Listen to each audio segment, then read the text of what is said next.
Senior سیاسی تجزیہ کار حفیظ اللہ خان ریاضی نے کہا ہے کہ اقتدار کے جوڑ توڑ میں صدر آصف زرداری کی اہمیت مسلمہ ہو چکی ہے۔ حکومت، تحریک انصاف اور اسٹیبلشمنٹ سب کو صدر زرداری کی مدد چاہیے ہوگی۔ 2025 میں اہم واقعات ہونے کو ہیں۔ حکومت، اسٹیبلشمنٹ اور عمران خان کے مستقبل کا انحصار صدر زرداری کا ثوابدید اختیار بن چکا ہے۔ اپنی کالم میں حفیظ اللہ نیازی امکان ظاہر کرتے ہیں کہ کیا بعید کہ سال 2026 تک اسٹیبلشمنٹ اور آصف زرداری کے دل سے شہباز شریف اتر جائے۔ کسی بھی موقع پر اگر پیپلز پارٹی نے اپنی جماعت واپس لے لی تو اسٹیبلشمنٹ کو بھی ایک مشکل ترین صورتحال کا سامنا ہوگا۔ آنے والے ہر دن نے مملکت کو غیر یقینی سے دوچار رکھنا ہے، جبکہ صدر زرداری اپنی شرائط پر تینوں فریقوں کو دباؤ میں رکھیں گے۔ بلاول بھٹو کو وزیر اعظم دیکھنے کا خواب شرمندہ تعبیر ہونے کے قریب ہے۔ حفیظ اللہ نیازی لکھتے ہیں کہ 8 فروری کے انتخابات کے نتائج پر تباہ آزمائی جاری ہے۔ مسلم لیگ نون کی غیر مستحکم حکومت وجود پا چکی ہے۔ 4 سو ایک ہی سوال پوچھا جا رہا ہے کہ کیا یہ حکومت 5 سال کی مدت پوری کر بھی پائے گی۔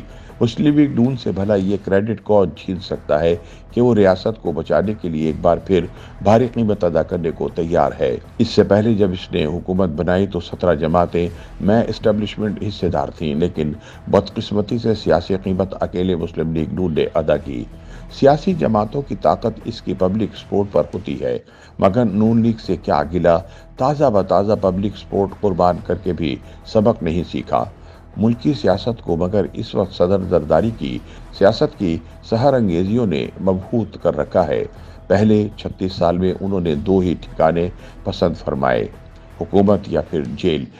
اس وقت وہ اپنی جادوئی حکمت عملی سے دوسری دفعہ صدر بننے میں کامیاب ہو چکے ہیں۔ 2 صوبائی حکومتیں میں اہم آئینی عہدے بھی اچک لیے ہیں۔ ایک بار پھر ناکامی کا بار ثبوت مسلم لیگ نون پر ڈال دیا۔ موجودہ حکومت کی ناکامی نے پیپلز پارٹی کا بال بھی بھیکا نہ کیا۔ حفیظ اللہ خان ریاضی کے مطابق ستم ظریفی دیکھیے، 16 ماہ کی اتحادی حکومت کی رخصتی کے چند ہفتوں بعد ہی تمام توپوں کا رخ مسلم لیگ نون کی طرف موڑ دیا گیا، لیکن عمران خان کو نظر انداز رکھا۔ 20 اکتوبر کو نواز شریف واپس آئے تو بہت کچھ کھو چکے تھے۔ جو پبلک سپورٹ چھوڑ کر گئے تھے، واپسی پر وہ موجود نہیں تھی۔ شیخ آئے جو محشر میں تو اعمال ندارت، جس مال کے تاجر تھے وہ مال ندارت۔ 20 اکتوبر کو بہت بڑے جلسے سے خطاب کیا تو زبانِ زد عام ہوا کہ نواز شریف کو چوتھی بار وزیر اعظم بننے سے اب کوئی نہیں روک سکتا۔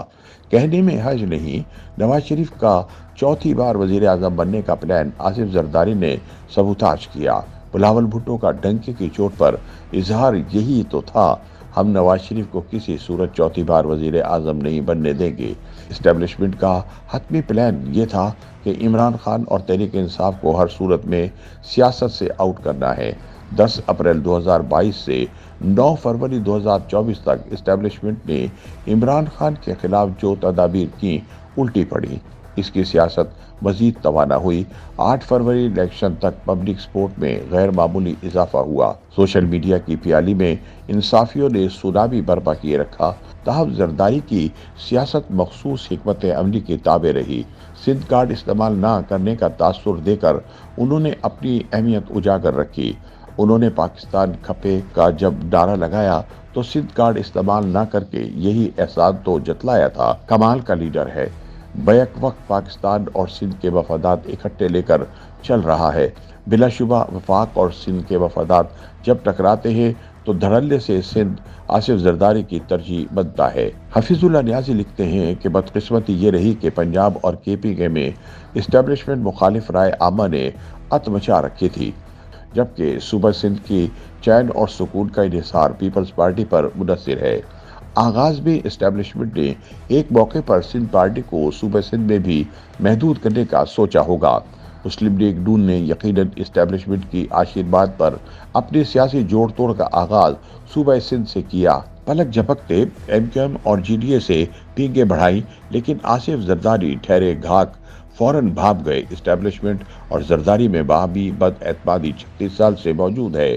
ایسے زمینی حقائق کے باوجود اسٹیبلشمنٹ کو کئی بار وہ پہلے بھی شیشے میں اتار چکے ہیں۔